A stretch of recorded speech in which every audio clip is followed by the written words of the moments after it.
कभी सोचा है कि अखबार की एक हेडलाइन कैसे एक अरबों डॉलर की कंपनी को बिल्कुल घुटनों पर ला सकती है? सुनने में शायद अजीब लगे, लेकिन ये सिर्फ कोई कहानी नहीं है, ऐसा सच में हो चुका है। तो आज हम उसी रास्ते को समझने वाले हैं, वो रास्ता जहां सामाजिक मुद्दे सीधे सीधे कंपनियों के मुनाफे से, उनके बॉटम लाइन से जुड़ जाते हैं। चलिए इसके लिए थोड़ा पीछे चलते हैं। साल 2019 में अमेरिका की एक बहुत बड़ी दवा कंपनी थी पर्ड्यू फार्मा, और वो अचानक दिवालिया हो गई। और ये कोई छोटी मोटी बात नहीं थी, क्योंकि ये कंपनी अपने फील्ड की मतलब दवा इंडस्ट्री की एक बहुत बड़ी एक जायंट कंपनी मानी जाती थी। और इसकी वजह थी एक बहुत ही भयानक सामाजिक संकट, जिसे हम ओपियोइड क्राइसिस के नाम से जानते हैं। और अंदाजा लगाइए, इस संकट की वजह से समाज को हर साल 80 अरब डॉलर की कीमत चुकानी पड़ रही थी। ये एकदम साफ साफ दिखाता है कि कैसे एक कंपनी के कुछ फैसले पूरे समाज के लिए कितने विनाशकारी हो सकते हैं। तो फिर सवाल ये उठता है कि आखिर ऐसा होता कैसे है?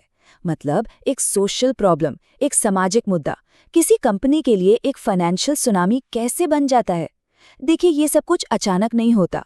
इसके पीछे एक पूरी प्रक्रिया है, और आज हम उसी प्रक्रिया के हर एक कदम को परत दर परत खोलने वाले हैं। अच्छा, हार्वर्ड बिजनेस स्कूल के रिसर्चर्स ने इसी प्रोसेस को स्टडी किया, और उन्होंने पाया कि इसका एक पैटर्न है, एक ऐसा फ्रेमवर्क है जिसे हम समझ सकते हैं। और यही फ्रेमवर्क हमें दिखाता है कि कैसे कोई भी मुद्दा धीरे धीरे एक कंपनी के लिए फाइनेंशियली आर्थिक रूप से इतना ज़रूरी बन जाता है। तो ये जो पूरी प्रोसेस है, ये 5 स्टेज में होती है। सबसे पहले यथास्थिति, जब सब कुछ नॉर्मल चल रहा होता है। फिर आता है एक उत्प्रेरक, एक कैटलिस्ट, जो सब कुछ बदल देता है। इसके बाद समाज और जो स्टेक होल्डर्स हैं वो रिएक्ट करते हैं, और फिर कंपनी को भी जवाब देना पड़ता है।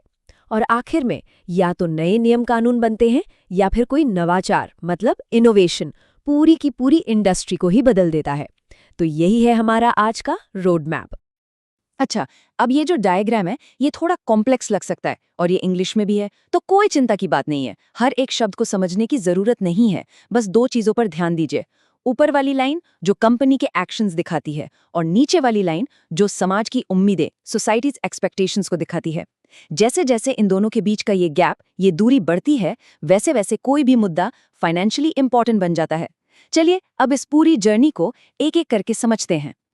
कहते हैं ना, हर बड़े बदलाव की शुरुआत एक छोटी सी चिंगारी से होती है। इस प्रोसेस में उसी चिंगारी को हम कहते हैं उत्प्रेरक या कैटलिस्ट। ये वो एक घटना होती है जो सब कुछ शांत चल रहा होता है उसे डिस्टर्ब कर देती है, और जो स्टेटस को है उसको चैलेंज करती है।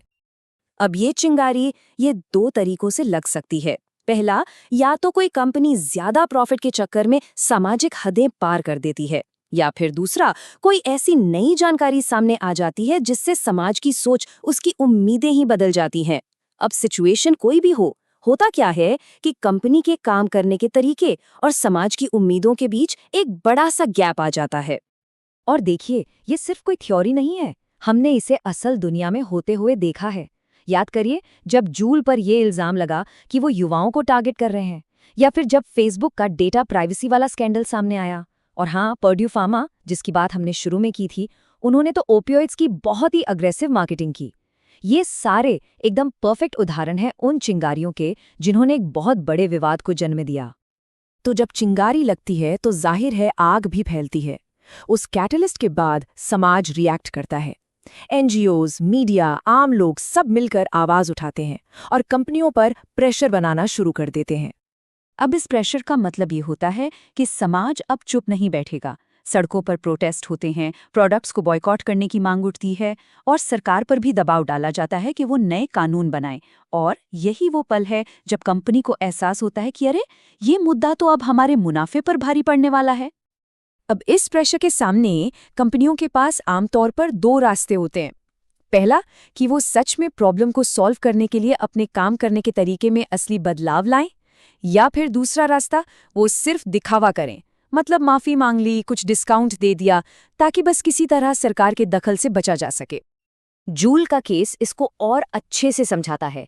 उन्होंने पब्लिक में माफी मांगी और अपने फेसबुक, इंस्टाग्राम अकाउंट्स भी डिलीट कर दिए, ताकि युवाओं तक उनके विज्ञापन न पहुंचे। ये एक क्लासिक एग्जाम्पल है कि कैसे कंपनियां प्रेशर में आकर एक्शन लेती हैं। हाँ, अब ये बहस की बात है कि ये बदलाव असली था या सिर्फ एक स्ट्रेटजी। और अब हम पहुंचते हैं इस सफर के आखिरी पड़ाव पर, इसके एंड गेम पे। यहाँ पर आकर वो मुद्दा हमेशा के लिए बिजनेस की दुनिया का एक हिस्सा बन जाता है। और ऐसा होता है दो पावरफुल ताकतों की वजह से, या तो सरकार या फिर बाजार। पहला रास्ता है रेगुलेशन का, मतलब नियम कानून का। इसमें सरकार बीच में आती है, नए कानून बनाती है और पूरी इंडस्ट्री के लिए एक नई और ज़्यादा स्टेबल सिचुएशन बना देती है। माइसी एनर्जी माइन डिजास्टर इसका एक दुखद लेकिन बहुत ही पावरफुल एग्जाम्पल है। उस ट्रेजेडी के बाद सरकार ने नए कानून बनाए और कंपनियों के लिए ये जरूरी कर दिया कि वो अपनी माइंस की सेफ्टी के बारे में सारी जानकारी दें। और नतीजा क्या हुआ? खदानों में होने वाली मौतें अपने सबसे निचले स्तर पर आ गईं। तो अब माइन सेफ्टी सिर्फ एक नैतिक मुद्दा नहीं रहा, बल्कि पूरी इंडस्ट्री के लिए एक फाइनेंशियल नेसेसिटी, एक वित्तीय जरूरत बन गया। अच्छा, दूसरा रास्ता है इनोवेशन का, यानी नवाचार का। यहाँ कोई कानून नहीं बदलता, बल्कि बाजार में कोई नया प्रोडक्ट या सर्विस आती है और वो पूरी इंडस्ट्री का नक्शा ही बदल कर रख देती है। और इसका सबसे बड़ा एग्जाम्पल कौन है? टेस्ला। उन्होंने इलेक्ट्रिक कारों को एक शौक की चीज से निकालकर एक मेन स्ट्रीम प्रोडक्ट बना दिया, और इस एक चीज ने पूरी ऑटोमोबाइल इंडस्ट्री की दिशा ही बदल दी। अब देखिए, हर बड़ी कार कंपनी को इलेक्ट्रिक गाड़ियों में अरबों डॉलर इन्वेस्ट करने पड़ रहे हैं।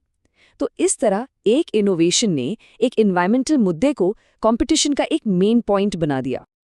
तो इस पूरे फ्रेमवर्क को समझने का फायदा क्या है? फायदा ये है कि इसे भविष्य को प्रिडिक्ट करने के लिए इस्तेमाल किया जा सकता है।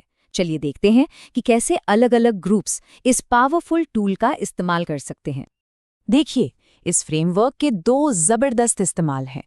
एक तरफ जो एक्टिविस्ट्स और एनजीओ हैं, वो इसका इस्तेमाल किसी मुद्दे को सुर्खियों में लाने और उसे फाइनेंशियली इम्पोर्टेंट बनाने के लिए कर सकते हैं। और दूसरी तरफ जो इन्वेस्टर्स और कंपनियां हैं, वो इसका इस्तेमाल भविष्य के रिस्क को पहचानने और नई अपॉर्चुनिटीज को ढूंढने के लिए कर सकते हैं। मतलब ये एक ऐसा टूल है जो सोशल चेंज और फाइनेंशियल गेन दोनों के लिए काम का है। तो आज की सबसे बड़ी सीख, सबसे बड़ा टेकअवे क्या है? यही कि फाइनेंशियल मटेरियलिटी ये कोई मंजिल नहीं है, ये एक सफ़र है, ये एक प्रोसेस है जिसमें एक छोटा सा मुद्दा धीरे धीरे एक बड़ा फाइनेंशियल तूफान बन जाता है। और ये हमें एक बहुत ज़रूरी सवाल पर छोड़ जाता है कि आज हमारे आसपास कौन सा सामाजिक या एनवायरमेंटल मुद्दा इसी रास्ते पर चल रहा है? कौन सी अगली बड़ी हेडलाइन है जो किसी कंपनी के मुनाफे पर सवाल खड़ा करने वाली है? क्योंकि इसका जवाब भविष्य के अगले बड़े विनर्स और लूजर्स को तय कर सकता है।